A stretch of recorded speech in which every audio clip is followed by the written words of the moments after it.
Hello friends, welcome to number 1 study. इस video में हम देखेंगे क्लास 10 साइंस की बुक का chapter number 8 how do organisms reproduce. ये टर्म 2 का चैप्टर है। इसके पेज नंबर 140 के सभी इन टेक्स्ट क्वेश्चन हम इस वीडियो में सॉल्व करेंगे। सो स्टार्ट करते हैं। फर्स्ट क्वेश्चन है, how is the process of pollination different from fertilisation.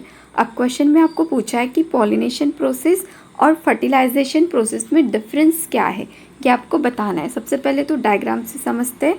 यहाँ पे ये होते हैं एंथर और एंथर पे होते हैं पोलन ग्रेन्स, ठीक है। तो ये जो पोलन ग्रेन्स है ना, ये ट्रांसफ़र हो जाते, कहाँ जाते, स्टिग्मा पे जाते। और कौन लेके जाता है, पॉलिनेटर्स लेके जाते, ठीक है। यहाँ पे कोई भी कुछ भी हो सकता है, मतलब इंसेक्ट हो सकता है, वाटर या फिर विंड की वजह से। ये जो पोलन ग्रेन्स है फ्रॉम एंथर टू स्टिग्मा यहाँ पे ट्रैवल करते हैं, तो इस प्रोसेस को बोला जाता है पॉलिनेशन। क्लियर हो गया। अब देखते हैं फर्टिलाइजेशन। फर्टिलाइजेशन क्या होता है, अब पोलन ग्रेन जो है स्टिग्मा पे आ गए, फिर यहाँ से स्टाइल से होकर ओवरी में जाते हैं, ठीक है। और फिर ओवरी में जाने के बाद ओवरी में प्रेजेंट एग या फिर ओवम बोल सकते हैं, उसके साथ फ्यूज़ होते हैं, ठीक है। और वहाँ पे बनता है जाइगोट। तो इस प्रोसेस को बोलते हैं फर्टिलाइजेशन, मतलब मेल एंड फीमेल गैमेट का फ्यूज़ होता है, फ्यूज़न होता है वहाँ पे। तो इस प्रोसेस को बोलते हैं फर्टिलाइजेशन, और इससे क्या बनता है आगे, जाइगोट। तो ये होती है पॉलिनेशन एंड फर्टिलाइजेशन। अब इसका आंसर कैसे लिखेंगे, pollination is defined as the process of transfer of pollen from anther to stigma. क्या होती है पॉलिनेशन, ट्रांसफ़र ऑफ पोलन, ठीक है। पोलन का ट्रांसफ़र कहाँ से कहाँ, फ्रॉम एंथर टू स्टिग्मा। बहुत सिंपल है, एंथर टू स्टिग्मा अगर पोलन ग्रेन ट्रांसफ़र होते हैं तो इस प्रोसेस को बोलते हैं पॉलिनेशन, ठीक हो गया। और इसमें देखो क्या होता है, the process takes place with the help of pollinator. Pollinator की ज़रूरत पड़ती है इसमें, लाइक एयर हो गया, वाटर एंड सम इंसेक्ट। अब देखते हैं फर्टिलाइजेशन।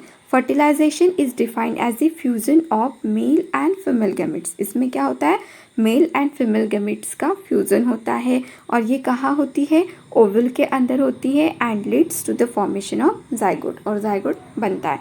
तो ऐसे होती है फर्टिलाइजेशन प्रोसेस। अब देखते हैं question number 2, what is the role of the seminal vesicles and prostate gland. अब इस क्वेश्चन में पूछा है कि seminal vesicles and prostate gland का फंक्शन क्या है। तो ये जो दोनों नाम हैं, ये कौन से सिस्टम में आते हैं, ह्यूमन मेल रिप्रोडक्टिव सिस्टम में। तो उसके डायग्राम के थ्रू समझते हैं। अब यहाँ पे देखो, ये होती है टेस्टिस, ठीक है। टेस्टिस कहाँ होती है, इस स्क्रोटम पाउच के अंदर होती है, ठीक है। और टेस्टिस में स्पर्म बनते हैं, राइट। तो ये जो स्पर्म होते हैं ना, ये इस पाइप के थ्रू, इसे क्या बोला है, इस ट्यूब को वास डिफरेंस। तो वास डिफरेंस के थ्रू ऐसे स्पर्म ट्रैवल करते हैं, और यहाँ पे देखो ये होता है सेमिनल वेसिकल, है ना। ये सेमिनल वेसिकल है और ये है प्रोस्टेट ग्लैंड। तो फिर जैसे ही स्पर्म यहाँ तक आता है तो सेमिनल वेसिकल कुछ समय के लिए टेम्परेरीली उस स्पर्म को अपने अंदर ले जाती है, और उस टाइम पे प्रोस्टेट ग्लैंड भी एक मिल्की फ्लूइड जो है सेमिनल वेसिकल में डाल देता है।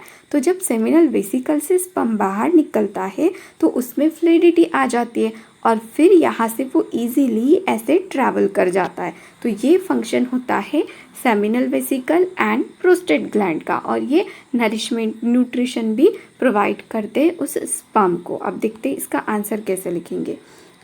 Both seminal vesicle and prostate gland secretes fluid. Clear हो गया, दोनों सेमिनल वेसिकल और प्रोस्टेट ग्लैंड दोनों क्या करते हैं, फ्लूइड सिक्रेट करते हैं, which forms a part of the semen, and the fluid secreted from seminal vesicle forms 60% of semen. अब देखो सेमेन तो बनता है इनसे, ठीक है।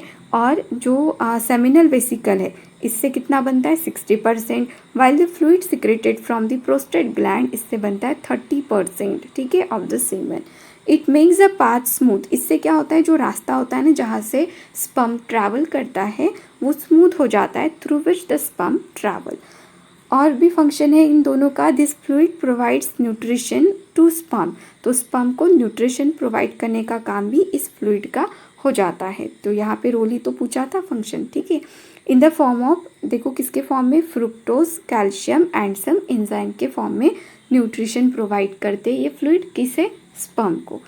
क्लियर हो गया। अब देखते क्वेश्चन नंबर 3, इसमें आपको बोला है what are the changes seen in girls at the time of puberty. Puberty के टाइम में गर्ल्स में क्या क्या चेंजेस दिखाई देते हैं। प्यूबर्टी क्या होती है, ऐसी एज जिसमें रिप्रोडक्टिव जो ऑर्गन्स होते हैं ना वो फंक्शनल हो जाते हैं, ठीक है। तो ये बॉयज़ में भी होता है, गर्ल्स में भी होता है। अब यहाँ पे हमें चेंजेस बताने गर्ल्स के, ठीक है। तो ये इतने चेंजेस होते हैं। Following are the changes seen in girls at the time of puberty. पहला है in genital area hair growth appears, hair grow करना स्टार्ट होते हैं। Hair growth in other areas like कहाँ पे होंगे, अंडर आर्म्स में, फेस पर, हैंड्स एंड लेग्स पर भी हेयर्स आते। The size of uterus and ovary, uterus और ओवरी का साइज इंक्रीज होता है। द साइज ऑफ ब्रेस्ट का भी साइज इंक्रीज होता है। Beginning of menstrual cycle, menstrual cycle क्या होती है, पीरियड आना स्टार्ट हो जाते हैं गर्ल्स को। अपीयरेंस ऑफ पिंपल्स, पिंपल्स आने लगते हैं as the oil secretion is more from the skin, क्योंकि स्किन बहुत ज़्यादा ऑयल सिक्रेट करती है जिसकी वजह से पिंपल्स आते हैं। तो ये सभी साइन है प्यूबर्टी के। क्लियर हो गया। अब देखते हैं question number 4। How does the embryo get nourishment inside the mother's body.